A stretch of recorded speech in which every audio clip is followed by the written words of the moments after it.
আসসালামু আলাইকুম, শুভরাত্রি। শীতকালীন নুনি ইলিশ খাইতে কে কে পছন্দ করেন? তো আজকে নুনি ইলিশ রান্না করব, তো আপনাদের সাথে শেয়ার করব। নুনি ইলিশ নিয়ে আসলাম, এটা আমি নিয়েছিলাম বাজার থেকে। তো আপনাদের সাথে শেয়ার করতেছি। নুনি ইলিশটা পরিষ্কার করব। আমি পরিষ্কার করতে অনেক সময় লাগে। এটা আমি পরিষ্কার করছিলাম, অনেকক্ষণ লাগছিল পরিষ্কার করে। রান্না করতে অনেক কষ্ট।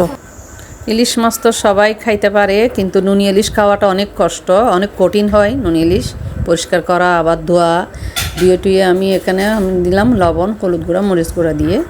পেঁয়াজ বেশি করে লাগবে দিয়ে, তারপরে একটু তেল দিছি বেশি করে। তেল দিয়ে আমি লাউ পাতা দিয়ে র্যাপিং করে আমি এই চুলায় দিয়ে দিব। এই তো আমি র্যাপিং করতেছি, লাউ পাতা দিলাম তিনটা করে। আমি মাছ বসাই দিয়ে ওখানে পেঁয়াজ দিয়ে আমি বাস করতেছি।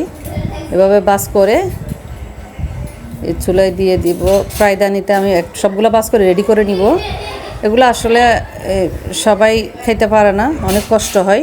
আসলে এটা রান্না করলে অনেক মজা হয়। এটা রান্না করতে জানলে অনেক মজা হয়।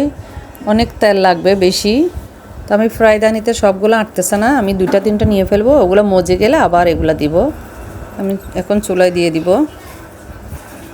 একটু করে বেশি করে তেল দিতে হবে। তো আপনারও এইভাবে শীতকালে নুনি ইলিশ খাওয়াটার সিজন হয়েছে এখন।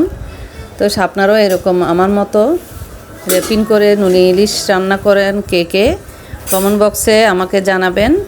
তো আমি বাকিগুলো দিয়ে দিচ্ছি। তো ওগুলো মজে গেছে, আর বাকিগুলো আমার এখানে সবগুলা ফ্রাইদানি একটাতে হয়ে গেছে। বাকি ঝোলগুলো আমি ওগুলোর উপর দিয়ে দিলাম। পুরা ঘর সুগন্ধি দিয়ে বু বু করতেছে। আমার তো অনেক পছন্দ। আপনারাও কে পছন্দ করেন কমেন্ট বক্সে জানাবেন। তো সবাইকে আল্লাহ হাফেজ।